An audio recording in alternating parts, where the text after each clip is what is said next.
আমার গোপাল হ্যাঁ, এই সেদিন অসুখ থেকে উঠলো, কি করছে আবার? একটু চা করছি। বাড়িতে লোক ছিল না?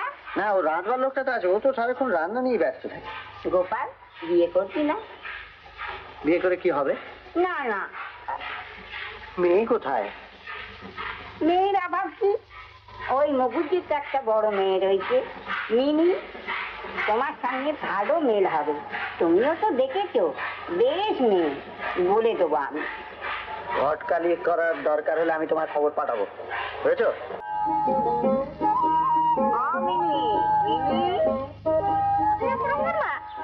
আমার গোপালের সঙ্গে তো সম্বন্ধ করতে। গোপাল? ওহো, আমাদের বিমলদা। হ্যাঁ, ওর সঙ্গে তোর বিয়ে দেবো। তা তুই আবার ঘটকালির কাজ কবে থেকে আরম্ভ করলি? ঘটকালি ছিল পোড়ামুখী, ছেলের বিয়ে ঠিক করবো। ঘটকালি কি? যাই তোর মাকে বলে আস।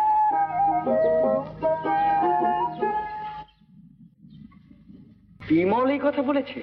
হ্যাঁ হ্যাঁ, তার আর আপত্তি কি আছে? এখন তোমরা গিয়ে পাকাপাকি কথা বলে নাও। হ্যাঁ, পাকা কথাই বলে আসছি।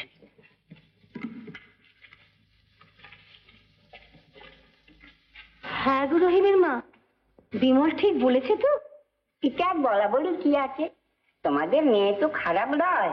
না না, তা না, পাল্টি ঘরও বটে। তবে আর আপত্তিটা কিসে? গোপাল আমার রোজগের ছেলে, ভালো ছেলে। তুমি যা তো খারাপ তা আমি আগে জানতাম। কি হলো? কি না হলো? ওই রহিমের মাকে দিয়ে আমার বোনের সম্বন্ধে কি বলে পাঠিয়েছো? কি তা তুমি নিজেই জানো। বিশ্বাস করো, আমি কিছু বলিনি। আর ওই সরল বুড়িটার কথা তুমি ধরো না। শাক দিয়ে মাছ ঢাকবার চেষ্টা করো না বিমল। মাছ আমি চুরি করিনি, সুতরাং ঢেকে রাখার প্রশ্নই ওঠে না। সব শহুরে বাকতাল্লায় বলবার লোক আমি নই। শোনো, গায়ে থাকতে চাও ভালোভাবে থাকবে, এই সমস্ত ছাঁচামি এখানে চলবে না। তুমি মিথ্যে রাগ করছো। মিথ্যে? ওই বুড়িকে কোনকে পাঠিয়ে আমার বোনকে হাত করবার চেষ্টা করেছে, কথা মিথ্যে? এসব তুমি কি বলছো? ঠিকই বলছি। গ্রামে এসেছো, বেশ করেছো, কিন্তু আমাদের মান সম্মান নিয়ে ছিনিমিনি খেলতে চেও না, ভালো হবে না। দেখো, আমি গ্রামে আসি গ্রামকে ভালোবাসি বলে। তুমি তার কদর্য অর্থ করে নিজের বোনের বা আমার কুৎসা রটিও না। রহিমের মা যখন জেনেছে তখন আর গায়ে কুৎসা রটতে বাকি নেই। মিনির এখানে ওখানে সম্বন্ধ হচ্ছে, সে সময় তুমি যে আমাদের এতখানি সর্বনাশ করতে পারো এই আমি ভাবতে পারি না বিমল। বেশ, তোমরা যদি তাই ভেবে থাকো আমি চলে যাব। হ্যাঁ, যেতে তোমাকে হবেই। হবেই নয়, তোমার এসব কথা শোনার পরে গ্রামে থাকার অধিকার আমার আছে। অধিকার আছে? হ্যাঁ, বরং তুমি এখানে এসে অনধিকার চর্চা করছো। ও আচ্ছা। শোনো জগদা, আমি এখানে থাকলে তোমাদের যদি ক্ষতি হয়, অসম্মান হয়, সেটা আমার কম অপমান নয়। তাই আমি চলে যাচ্ছি।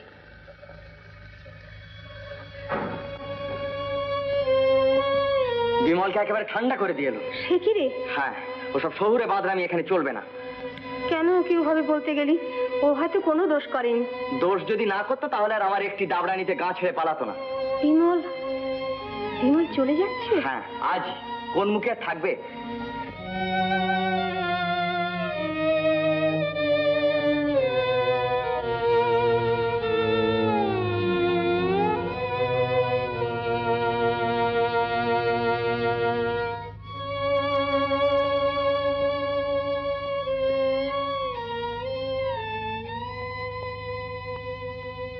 রহিমের মা, তুমি বিমল দাস সম্বন্ধে মাকে দাদাকে কি বলেছো? বিমল আমার গোপাল? হ্যাঁ, তোমার গোপাল। আমি তো গোপালের সম্বন্ধে কিছু বলি নাই মা, শুধু তোর সাথে বিয়ের কথাটা পেরেছি। কেন? ও কথা তোমাকে গোপাল বলতে বলেছিল? না মা, আমি নিজে থেকেই বলেছি। গোপাল বলবে কেন? গোপাল আমার সেই রকম লয়। কিন্তু সেরকম ভেবেই তো আমার দাদা তোমার গোপালকে গা থেকে অপমান করে তাড়িয়ে দিয়েছে। সে কি? হ্যাঁ। না না, গোপালের কোনো দোষ নয়, আমি ওকে যেতে দেবো না। হায় আল্লাহ, কি করলাম! আমি যেতে দেবো না, আমি যেতে দেবো না।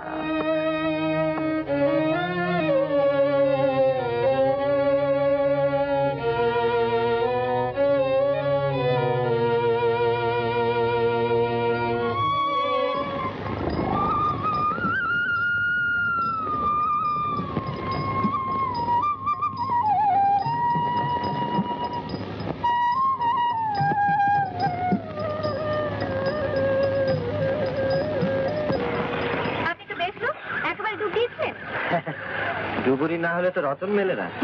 বসো। এদিকে আমার কিচ্ছু করা হচ্ছে না। তাই নাকি? বাবু, কিরে?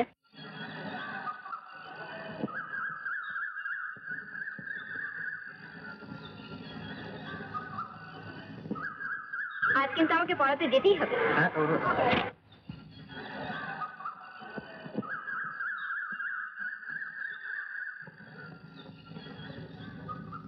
তুমি ওভাবে চলে যাওয়াতে সবাই ভাববে তুমি সত্যি অপরাধী। তুমি যে নিরপরাধ, কাপুরুষ নও, অন্তত সেটা প্রমাণ করবার জন্য তাড়াতাড়ি চলে এসো। বাড়িতে আর কেউ নেই? না। আমায় কবিতা পড়াতে যাবে? কবিতা দেখতে যাবো। কখন? You are coward. সত্যি বলছি, আমি কাপুরুষ নই, আমি ভদ্রলোক, তাই চলে গেছিলাম।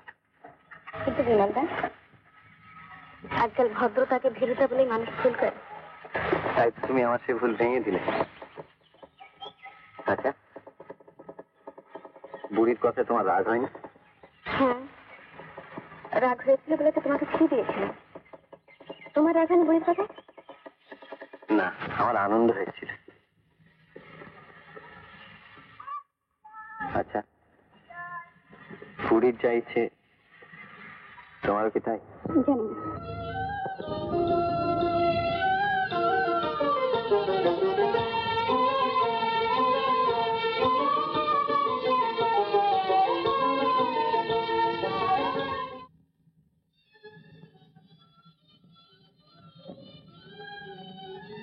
রহিমের মা!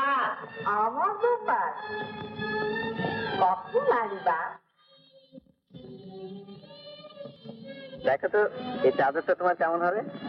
সুন্দর হয়েছে বা, সুন্দর হয়েছে। কিছু খেতে দেবে? খাবি? হ্যাঁ।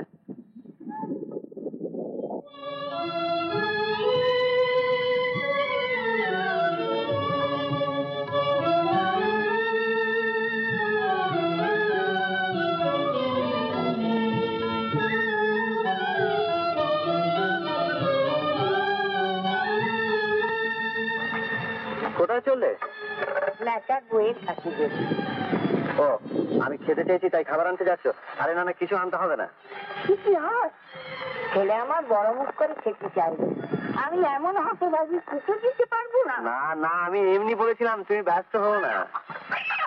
ওইটা আমার মুরগি কিনতে এসে খাবি বা? হ্যাঁ নিশ্চয়ই। তোমার মুরগি কি আমার জন্যই বসেছিল নাকি? না বা, ও রোজ এই সময় ওইখানে ডিম পারে, নিজেরও পারে না। ও,